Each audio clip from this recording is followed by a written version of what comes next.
Let's move on to the story now. The Police Forensic Science Laboratory is facing a DNA backlog of over 140,000 cases. This is reportedly causing delays in the justice system, raising concerns about the ability to prosecute criminals. Juanita Du Preez from Action Society, spokesperson of Action Society, joins us now to unpack this a little bit more. Then, Juanita, thank you so much for the time. Appreciate it. Where do we go from here? I mean, with a backlog of 140,000, can this even be resolved very quickly? What's missing? Is it just a case of more funding, more doctors, just medical equipment? What's the problem? You asked a couple of questions now. The good news is, yes, it can be resolved if the police stops trying to control everything and reach out to what is available to them. One of Action Society's big drives are to establish public-private partnerships.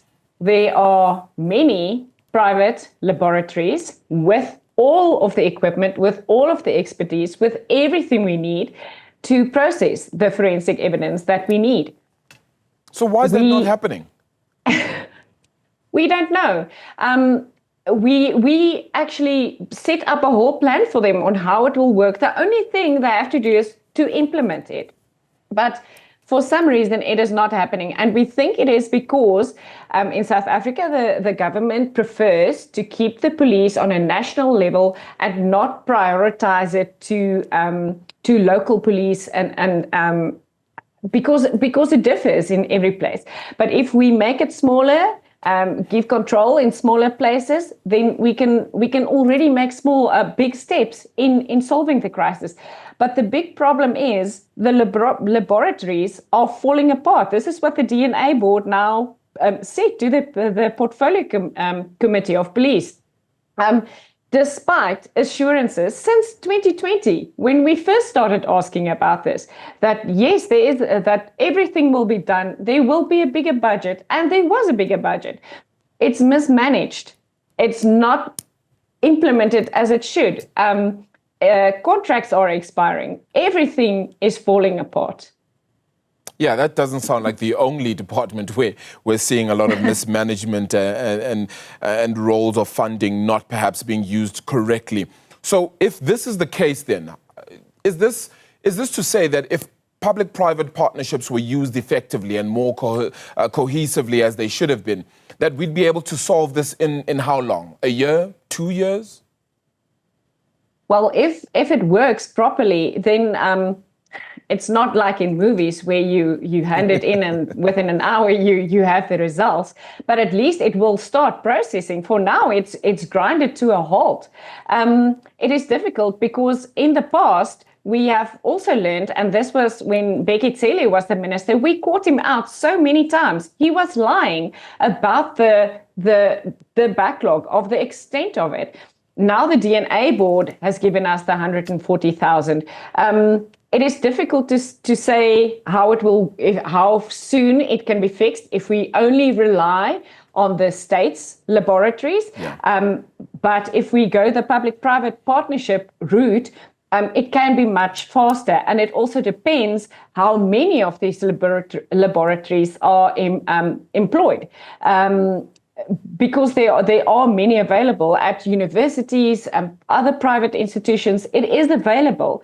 They always say it's about the chain of command, but then set the right things in place so that we can do it. Is it more important to just have control and have it fail, or is it more important to give the victims of crimes the closure that they need to deal with what happened to them? Yeah, ultimately one would think that the latter is probably more important. What about fears of all of this being lost in the system? And that's why they want to keep it at a national level, ensure that there's, let's call it accountability at the very top. I mean, I don't know how much of that there really is, but let's just say that the devil's advocate here that's in me wants to play that role and say, maybe that's what they're trying to say here, that if we keep it at a national level, it means there's greater accountability. Could that even be the case?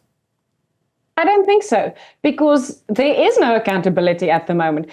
When we received back the Public Protector's report in 2023, pointing out all of the problems, nobody was made nobody took accountability, nobody took responsibility.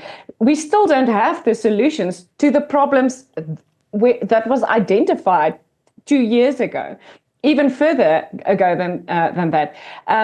There is no accountability. So you cannot use that as an excuse to not do this. If you give it to a public private partnership, they're not doing it for the love of the case. They're doing it to run a business, to make a profit. So if they don't do it right, then the partnership will end.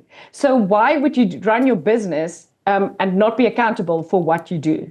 By your estimation, how long has this been going on for? I mean, one can't really tell how long 140,000 cases of backlog have amounted to. How many years has this backlog been going on for? Well, I can tell you just the information that we have. The Forensic Services Laboratory, you call it the FSL, it ground to a halt in 2020, and that is when we already started being suspicious of what is going on. And that is why it came to a halt, because the minister then, it was about a dispute about the PCEM system. He just didn't renew the contract. He just, without having anything else in place. So the backlog then went to over 125,000 cases. 92% of that was sexual assault kits. Wow. Then in November 2020, he admitted that the backlog was actually at 117,000, saying, yes, it is getting better.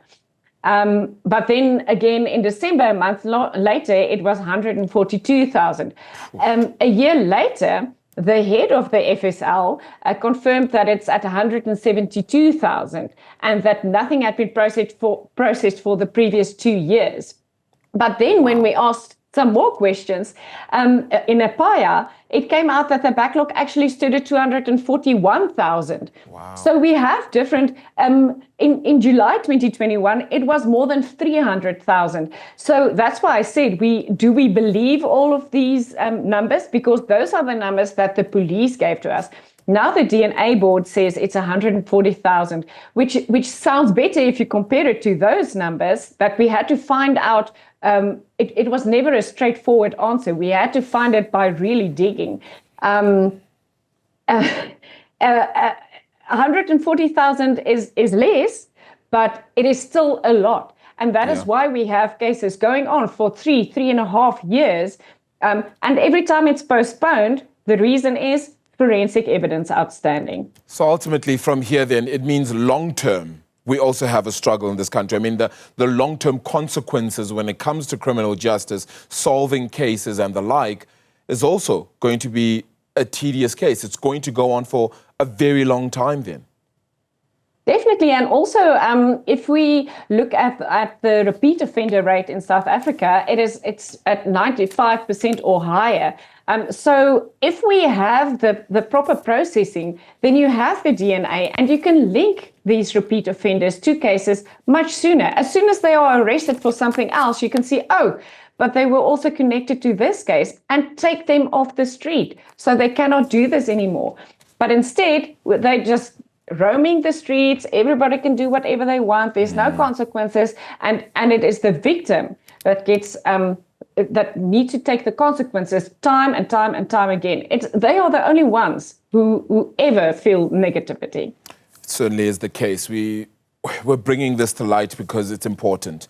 And the more we solve this, the better our criminal justice system can be in solving the crimes that we already just have on the roll. If we can't do that, what say we about future crimes? Juanita Du Preez, thank you so much for the time. Appreciate it.